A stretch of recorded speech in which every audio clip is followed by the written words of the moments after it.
we wanted to change that and make storytelling a more pleasurable thing to do.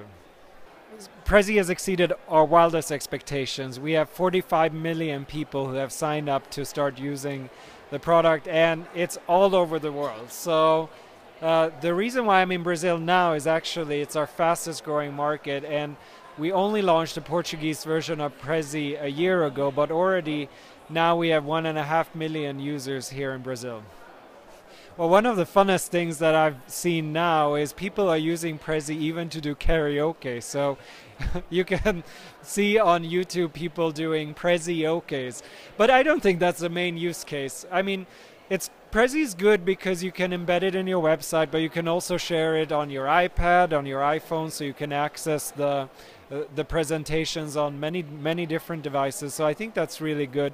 But more importantly, it's really about just telling a story that people can understand and remember. And so usually the example that I give is I ask people, you know, what appliances do you have in your kitchen? Like forks and knives and a microwave and an oven and pans and refrigerator, I don't know.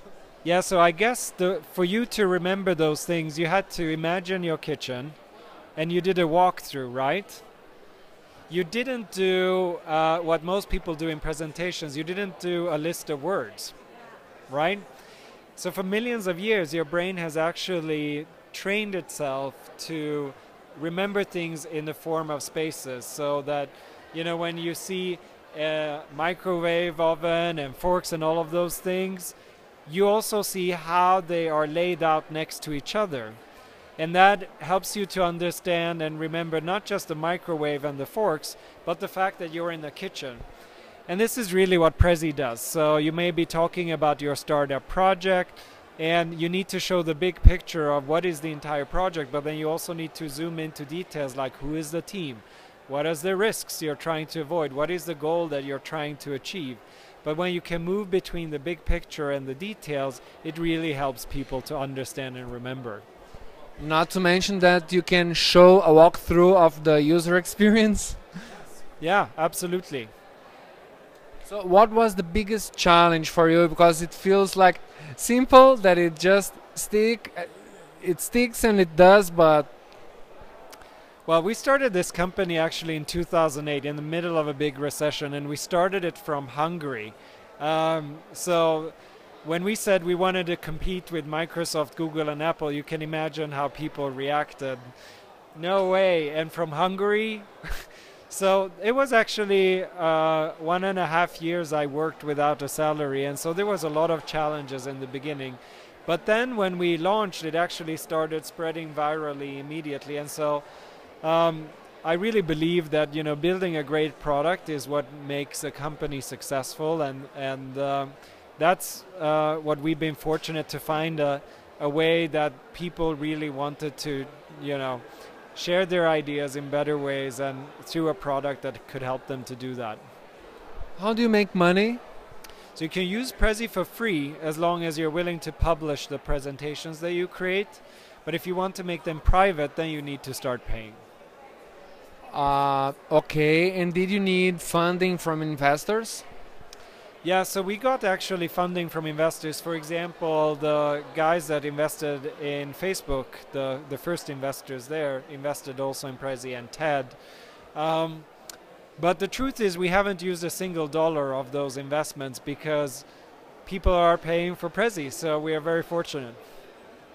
Wow, that's amazing. And what about Brazil? Have you been here before, and what do you know about Brazil?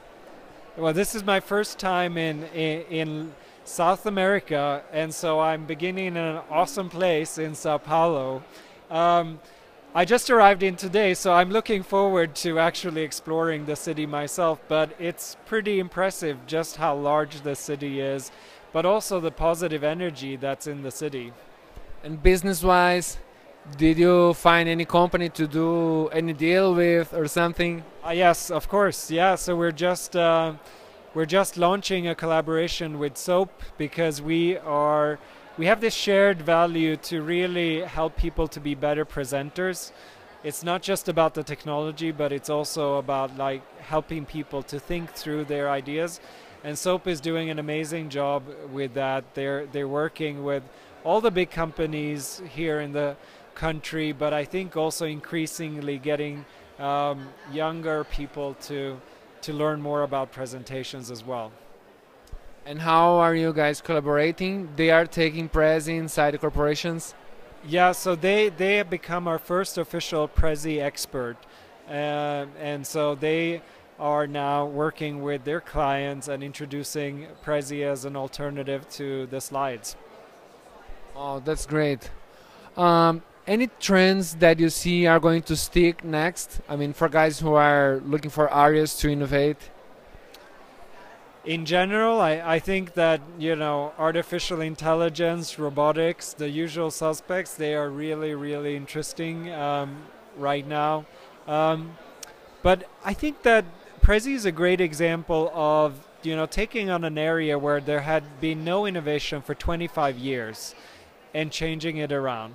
So it's not usually in the it's what I meant to say. It's not just the expected places that you can find great opportunities. As long as you have a creative way of approaching an old problem, you can really change the industry around. And I would encourage people not just to look at the trendy places, but to look at the places that just haven't had a change for some time.